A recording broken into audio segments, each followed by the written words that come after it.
ډیرو محترم مسلمانانو، نن د اسمانونو وظیفه در کول غواړم. داسې وظیفه چې دې سره الله جل شانه دې کلمې سره د اسمانونو دروازې انسان ته کولاویږي، او دا وظیفه د حدیث په رڼا کې زه تاسو ته ښایم. انشاءالله چې دا وظیفه مو کړه نو تاسو ته به د الله جل شانه د اسمان دروازې کولو کی، او چې کله د اسمان دروازې انسان دپاره کولو شي نو بیا د اسمان د مالک نه بیا چې تاسو کم حاجت غواړئ، د اسمانونو د مالک نه، د عرش مولا د مالک نه چې کم حاجت تاسو بیا طلب کوئ نو الله جل شانه به راته دا حاجت به پوره کوي. ګوره اسمان دروازې کولاوخل دا ډېره ګرانه خبره ده مسلمانانو. ګوره کله چې یو فقیر یا یو ملنګ دروازه وټکوي که نه، او د الله په نوم باندې خیر غواړي نو لومبی دروازه فرانستل ګراني، او چې هر کله مالک ورته دروازه کولو کی نو هغه مالک خامخا دغه انسان دا فقیر له خامخا څه ورکوي، یا وله اوړه ورکي یا وله پیسې ورکي. تاسو به لیدلي کتلې خبره وي چې هر کله تاسو ته یو فقیر دروازه وټکوي او دا مالک ورته دروازه کولو شي، ستاسو په بیا زړه هغه وسوځي او تاسو وایي چې خیر دی، فقیر دی، غریب دی، ضرورتمند دی، حاجتمند دی، دله څه ناڅه ورکول پکار دي. ده کره به یا وړه نه یا به د پیسو مسله وي، نو مسلمانانو بچي به وږي وي، نو موږ او تاسو په هغه باندې رحم وکړو او هغه له هغه وړه یا پیسې ورکړو.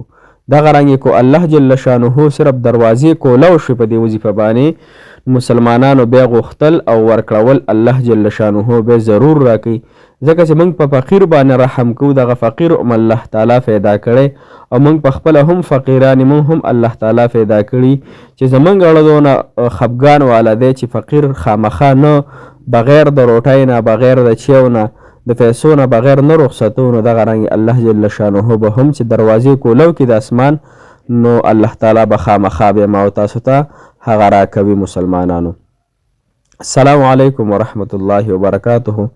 ډېرو محترمو او عزتمندو مسلمانانو په دین میینو، الله جل شانه هم خوشحاله ساته. الله تعالی دې ستاسو تمام شرعي حاجتونه د خپلو خزانو نه پوره کړي. محترمو، الله تعالی د ټولو مسافرو چې په هر وطن کې دا مسافر ژوند کوي، الله تعالی د اوږده زندګي، د صحت، د عافیت والا ورکړي. الله تعالی دغه مسافر په ډېر ښکلي ترتیب سره خپلو کورونو ته په ډکو منګولو راوستلی کړي، او الله تعالی دغې مسافرۍ نه هغوی له نجات ورکړي، او الله تعالی په خپل کلي وطن باندې د هغوی ثواب وکړي. محترمو، نن چې زموږ کومه وظیفه ده هغه د اسمانونو د خزانو وظیفه ده. هغه د رب کریم هغه وظیفه ده چې الله جل شانه به انسان ته د اسمانونو دروازې کولاوهي. هر کله چې د اسمانونو دروازې کولو شي نو محترمو، بیا چې اسمانونو کې کومې خزانې د هغې د غوښتلو به ما تاسو ته براه راست د الله تعالی نه توفیق هغه راکړی شي، او موږ چې کم حاجت وي، مسله وي، بیماري وي، ټینشن وي، د رشتې بندش وي، هر رنګه مسلې مسلمانانو هغه به الله جل شانه ما تاسو ته انشاء الله العزیز د دې وظیفې د برکت سره راځي.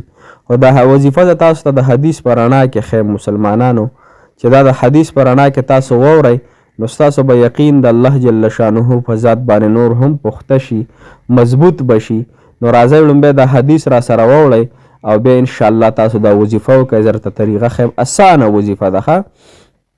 د اسمانونو د دروازو کولاوهلو نبوي نسخه ده مسلمانانو. دا د خوشخبرۍ خبره ده د مسلمانانو چې دا د نبي پاک صلی الله علیه وسلم د خولې مبارکې نه زه قربان شم، د هغوی د ژبې مبارکې نه دا الفاظ راوتلي دي مسلمانانو. دا خو تاسو دا لومبی دا وظیفه وری، فضیلت به راته وظیفه زه ښیم. فضیلت دې دا دی چې امام مسلم رحمت الله علیه د عبدالله بن عمر رضی الله عنه بیان کړي دي چې یو پیرا د رسول الله صلی الله علیه و آله وسلم مونځ کولو، صحیح شوه، مونځ کولو یو کس راغلی او دا الفاظ یې ویله، الله اکبر کبیره. دا الفاظ یې ویل مسلمانانو، چې دا الفاظ څنګه وویل جناب محمد رسول الله صلی الله علیه وسلم چې کله دا الفاظ واورېدله او مونږ نه فارغه شو نو نبي پاک سلام وفرمایل چې دا فلانکي فلانکي الفاظ چې ویلې، یعنی دا کلمې چې ویلې، نو په هغه کسانو کې ورته یې وویل چې یا رسول الله صلی الله علیه وسلم دا وظیفې دا کلمات چې دي دا یو کس او هغه ویله. نبی پاک سلام ورته وفرمیل چې تعجب دی چې دا کمې کلمې چا وویلې د انسان ته د اسمان دروازې کولاو شوې، د اسمان دروازې ورته راکولاو شوې.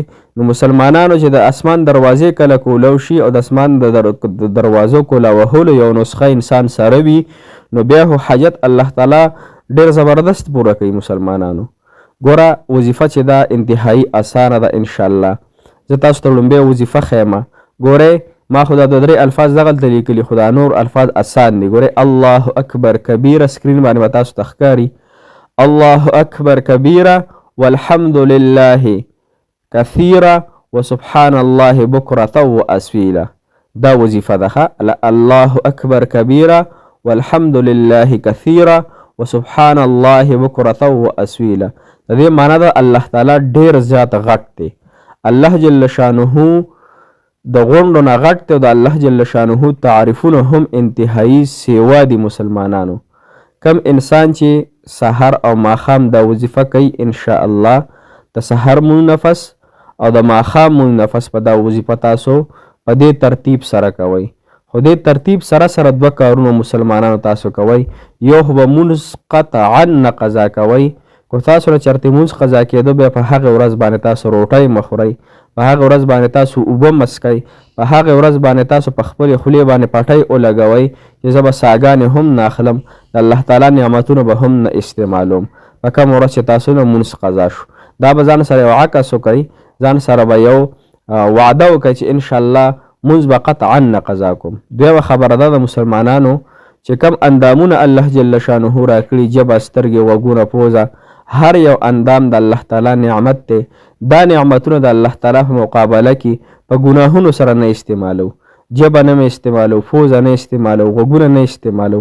هر هغه جز چې الله تعالی راکړی د اطاعت بندګۍ دپاره د هغې یو ښه پهلو دی، یو خراب دی. مسلمان خراب چې دی د شیطان لاره ده او ښه چې د الله جل شانه لاره ده.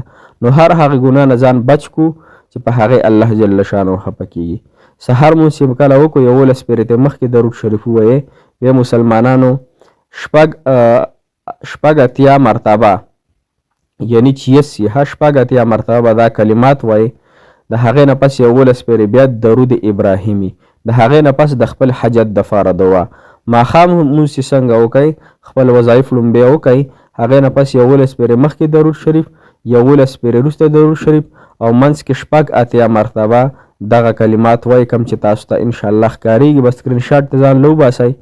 انشاءالله دا وظیفه تاسو یو څو سحر او یو څو ماښام وکئ. یقین سره انشاءالله ډېره توجه سره او په دې دهان سره چې د اسمانونو دروازې موږ ته کولو شولې او دغې چې اسمانونو دروازې کولو شو نو مالک الله دغه دروازو نه اوس موږ خالي لاسونه مه بوځئ.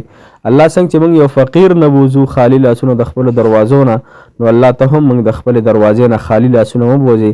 زموږ لاسونه ډک کړي او زموږ لاسونه دغه حاجت دپاره مالک الله دغه یو حاجت دی دا راله پوره کړي. انشاءالله چې یو څو سهره او ماښام به تېر شوي نه وي چې الله جل شانه په تاسو باندې خوشخبري راولي، الله جل شانه په تاسو باندې زیری راولي چې پلانکي بنده زما ما تعالی دا حاجت پوره کړو دغې کلمو د برکته. نو محترمو انشاءالله چې الله جل شانه به ضرور قبلوي. الله تعالی د ستاسو تمام حاجتونه شرعي پوره کړي، تمام وظیفې د الله تعالی ستاسو قبول کړي او قبولیږي به یقین او دهان سوچ سمت سره انشاءالله. الله تعالی ګمان ښه ساتو. جزاک الله خیر، احسن الجزا.